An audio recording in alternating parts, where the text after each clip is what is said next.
Hi Sagittarius, I'm Raina and this is a video on the transit of Jupiter, our ruler, I'm a Sag too, from December 2nd, 2019 to December 18th, 2020. And so this is very interesting for Sagittarians, Sun and Rising, because this is going to affect the second house of earned income. When I had Jupiter transing my natal second house, I did receive money, even though this is supposed to be the house of the money that you earn. I received it as a gift, and it was an amount that I considered nothing to sneeze at. Let's put it that way. And it was not something I worked for, and it was not an inheritance. The eighth house can be money from inheritances, can be money from, like your spouse, if it's shared resources. So the money that your spouse's money, but how that affects you, and so on and so forth. So I think the eighth house is also monetary gifts, and this is kind of what that money was. So I would almost like put these two houses interchangeably, although, that may not be 100% accurate. It's still, it's money, you know what I mean? So just look at it that way. And so what's interesting about this for Sagittarians is that there are already pretty intense planets hanging out there as transits. The longest one being Pluto, which has been in Capricorn since 2008, January of 2008. And it's just funny because I graduated from college in December of 2007. I actually went back to college when I was in my early 30s, and I got my degree finally in 2007, December. And in January, the U.S. economy collapsed. Good timing, eh? It's funny because sometimes I think about how I say "a," and I really don't know. I don't think. Trying to figure out why I do that. That's a Canadian thing. And my paternal grandmother was from Canada. So I'm thinking that maybe my father would say it and I picked it up from him. I do believe he said that. But it's so funny because I do say that sometimes. And I just think that it's so hilarious that I happened to graduate a month before everything fell apart. But, I can laugh at it now, but it wasn't a laughing matter then. It really wasn't, That's one of the reasons that I went back to school, is so that I'd have the opportunity to get a good job, But things really work out because this is, I guess, all this rambling is leading to something of substance, actually, which is that Pluto has transformed my opinion about money, how I earn it, what I think about it, and stuff like that. And what I mean is that it's almost hard to imagine me at this point thinking with the same mentality that I did back then. And I wasn't a spring chicken when I was thinking those things. I was old enough to know better. It was almost like I regressed at some point and started thinking like the world and stopped thinking in an independent way. And so looking back at that time when I was trying to be practical and do the things that, to get ahead in life, I went back to college. And I'm not mocking that because you know what? I had some wonderful experiences just for mental stimulation. But in terms of it helping me to actually get a good job, that was all a hot steaming pile of BS. And I don't think it was just because of the economic downturn. I think that it was overemphasized, or that we were made to think that it was a done deal, and I don't think that it is that way at all anymore. And part of this is because of certain aspects of what you're learning and things like that, and how you can actually put those to good use. But then again, that's living life in a way that may be pragmatic, but may have, may be very mechanical and have nothing to do with your desires, your dreams.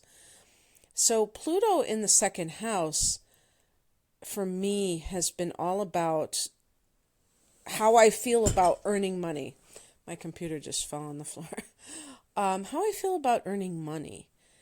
And the law of attraction. I think that that was one of the things that was the most transformative, because, come to think of it, when I think of 2007, when I graduated, that seems to be the year that I first saw this documentary called The Secret. Now, it might have even been later than that.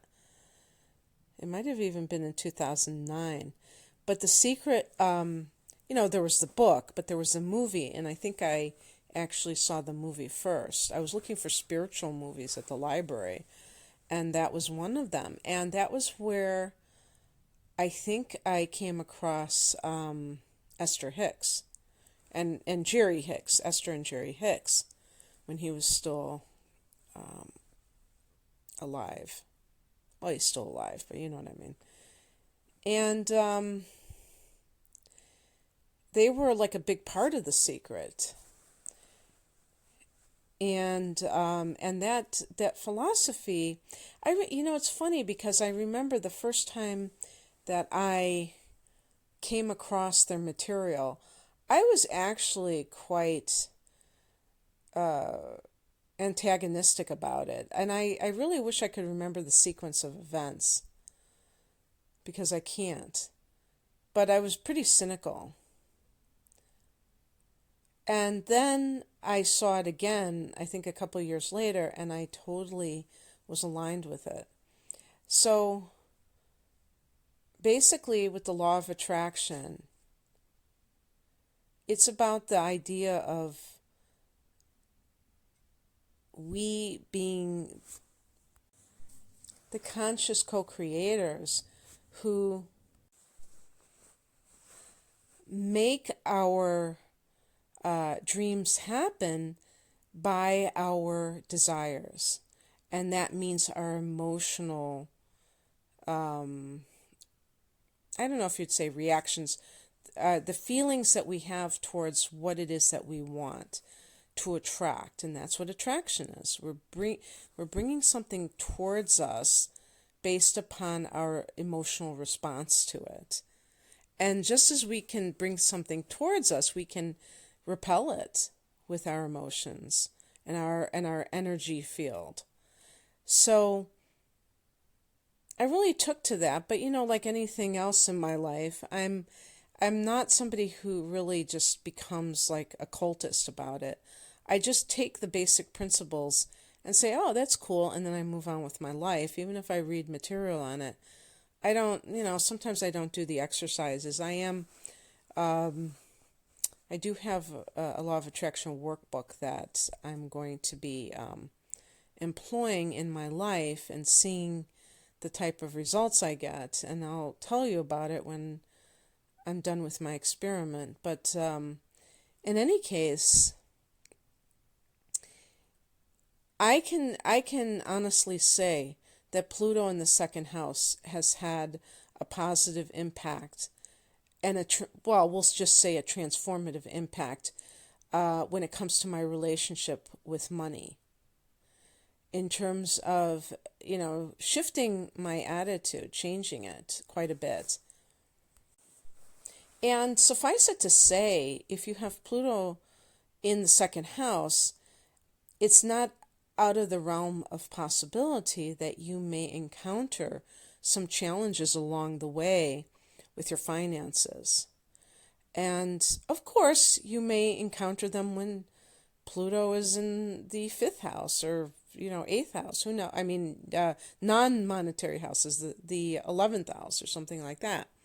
But specifically in the second house, you may have to really have a lot of faith that you will be provided for. But as I always say, pray and get your feet moving. Don't count on anything. Don't be too passive, when you're thinking about the transits, but by the same token, not to be fatalistic. So Pluto is exerting a transformative influence in our second house until 2023. And I haven't, I don't have an ephemeris that far ahead. I'd have to, search online, but it's even possible that in 2024 there may be like a time when Pluto goes back into Capricorn after going into Aquarius. So I'm not sure we're even out of the woods completely in 2023. But in any case, Saturn has been in the second house for the last couple of years. And Saturn's effects may have been more strategic with you when it comes to like setting things up. If you have been maybe saving money more, or if you have been kind of like budgeting when you normally don't. I think it's safe to say that the typical Sagittarian would be allergic to budgets, because I know from my own, in my own way, that budgets feel limiting to me. And even, thinking of the law of attraction, I don't necessarily want to feel a sense of restriction when it comes to money that I have available to spend each week or each month. I like the idea of just being able to spend, on a whim. I'm talking about within reason, obviously, but not feeling a sense of constriction about it. And I feel like that freedom or free feeling with money can possibly attract more of it, and that if there's too much emphasis on economy, that could possibly limit my ability to attract it. But that's just my opinion in this moment. It may change at some point. And we may have our own personal alchemy that is not really applicable to the collective, but just to the individual. So if you have found that having a budget works for you, my fellow Sagittarians, then you should definitely go for it, and Saturn supports you in it. But Saturn is leaving the second house, and this is going to happen in late March, around March 29th. I know, 24th of 2020. And so I think that'll be good for Sagittarius to attract more money, because you're not going to have that stern father who's kind of wagging their finger in your face saying, waste not, want not. Saturn hates waste. Jupiter can be wasteful. That's one of the kind of the shadow aspects of Jupiter is excess, and that can lead to waste. Saturn is very conservative, conserving resources, and that has an upside. So these two planets couldn't be more different, but they will not be coexisting for very long. It will be, let's see, like about 3 months. And then Saturn goes into the third house, and it's a whole new ball game for Saturn. The other thing, too, that I wanted to talk about with Saturn in this house right now is that it's kind of like similar to the fact that Jupiter's going to be in Capricorn, because Capricorn is ruled by Saturn. So it's kind of strange bedfellows to have Jupiter in Capricorn. I think that Jupiter in Capricorn can be great for anything that has a connection to the earth. So whether it's the kind of work that you go into where you earn money, Sag, this is part of, Jupiter in Capricorn will have that theme for everybody, no matter what their sun or rising sign is. And I think that some of this can manifest for everybody as more freedom in choosing careers. Jupiter gives greater opportunity, and Capricorn rules the career sector. And so rather than feeling a sense of constriction, you may feel like you have a lot to choose from. And these are not just run-of-the-mill jobs. We're talking about career aspirations. So it could point in an indirect way to a good economy, where you don't have to feel stuck in one position. You can move around. That's one of the less mentioned benefits of a good economy, of a healthy economy, is that if you're not happy where you are,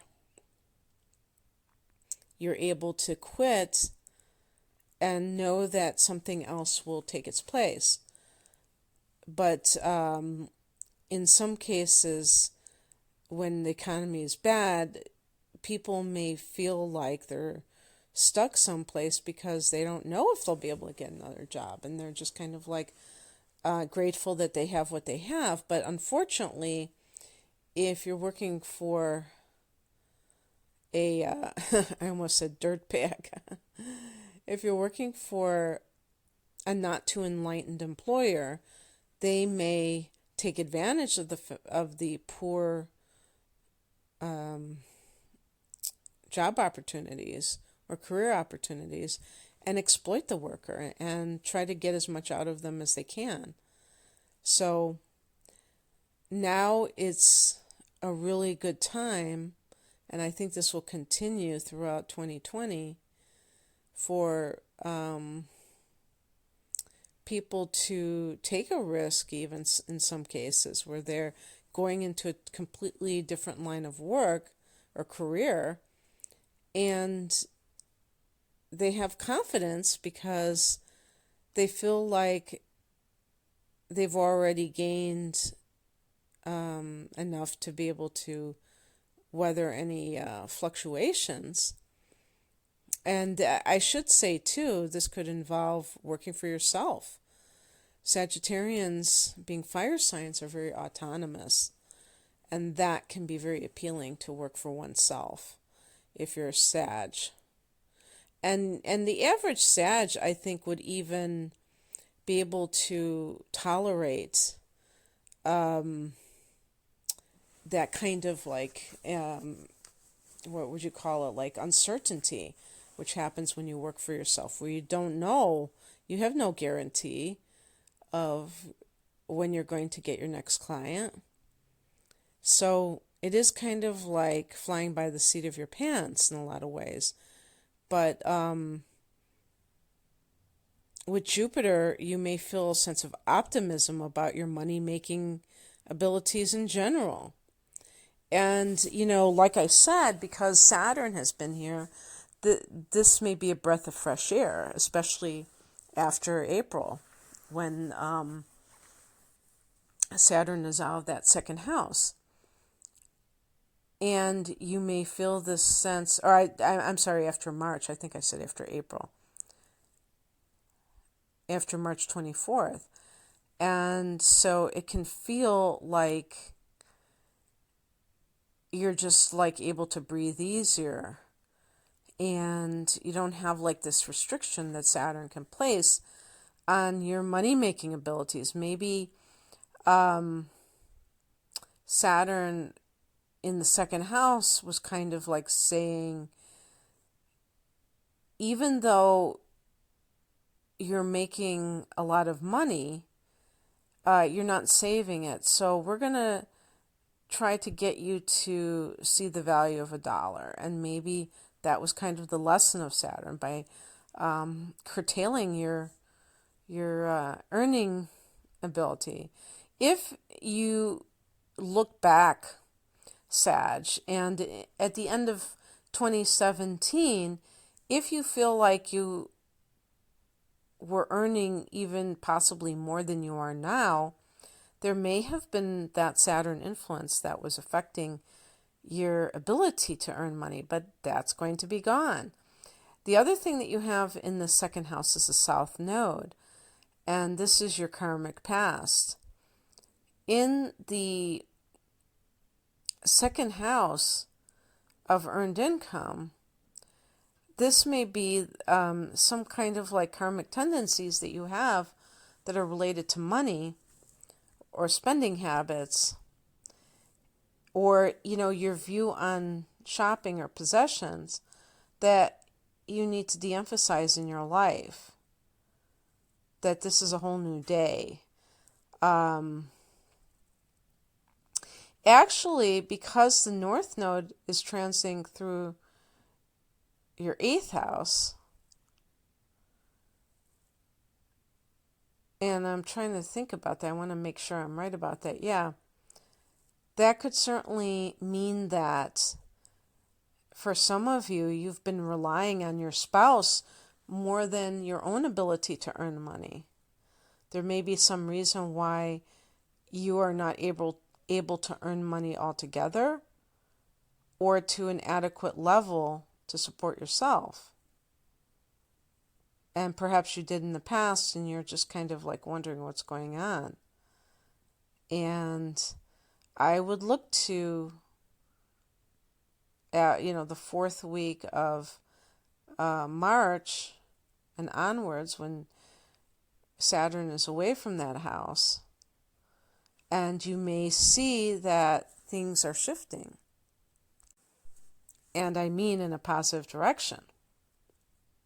The other thing I wanted to note is that there are going to be 2 conjunctions in exact degrees, same degrees, of Jupiter and Pluto. And this can confer supreme confidence for you, Sag, and feeling of, power. The first one is occurring between March 29th and April 5th of 2020. And by the way, I think that this is a very powerful period with certain transits in the end of March and even going into May, when the North Node goes into Gemini and the South Node goes into Sagittarius. That'll be very interesting for us, but I'm not going to discuss that right now. I just wanted to state that currently, with the South Node transiting the second house of earned income, Sagittarians have to resist kind of like relating to money and possessions in ways that they always have. And this can be kind of a karmic pattern. I can't really say for sure what this will mean for any of you in particular. I can only speak for myself. And I would say that, and actually I would say that for anyone who is experiencing this, who will experience this in the second house, is if you are looking at your possessions as ways to define yourself or to give other people the impression or send them the message that you are valuable because you have valuable things, that would be a real mistake, because the North Node is transing the 8th house, and also just even being self-reliant. I know that I was raised to not even accept when somebody wanted to buy me something. And I mean, not like just told not to do that, but just it just was something that I picked up on, that was considered taboo, perhaps. And I had to learn, and I don't know exactly, I can't tell you exactly when, to let somebody else buy me things. To not feel like if I allow somebody to buy me a treat or what have you, that I am kind of giving away my power, and that they're going to actually come back and, try to get their money back or something, because sometimes that does happen. But you have to be able to risk it if you're trying to work with these new concepts of money. And it is a loaded question, and it can be, money does get used as a tool to manipulate others, especially by narcissists.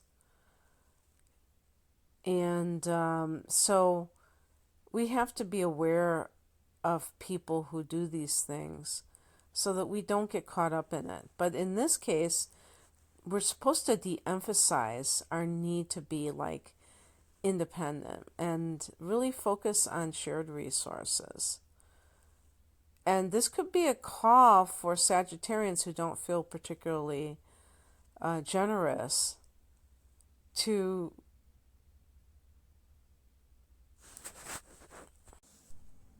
share of their resources with others. I think that's part of it. So you would take things that you own and either give them away or share them with others. And even in some cases, maybe you downsize, maybe you become a minimalist. Jupiter is, so expansive that in the second house you may expand your possessions to the point where it gets to be too much and you have to kind of downsize and thin things out. And because the South Node is there now, there may be something that is connected to a particular event in your life which made you become like this. And having compassion for yourself if you feel like you've gone overboard is really important, because it's really not that big of a deal. You can do this totally. So the other, so I think I mentioned the first conjunction of Jupiter and Pluto, March 29th to April 5th, and then there's another one at 22, that's at 24 degrees of Capricorn. And then in November of 2020, from November 8th to the 13th, it'll be at 22 degrees of Capricorn. So this is after it has gone direct. I'm talking about Pluto specifically, at the end of, like a year from now. And it's at 22 degrees at that point. But the first conjunction is at 24 degrees. So this can be a real boost for your self-esteem, for your sense of self in some way. And that is everything. That can actually help you to enhance your life in many different ways. When you feel good about yourself, then you're doing good out in the world. Okay, I think I'm going to leave it there, Sag. I think that's good enough. I mean, just cut to the chase, money. So I hope that you enjoyed this. If you'd like a personal reading, maybe a look at 2020, the year ahead, and what the themes are. Also, the natal chart interpretation, which is great for discovering hidden talents sometimes. Please check me out at rainandmoonastrology.com. The link is below. Take care. Bye.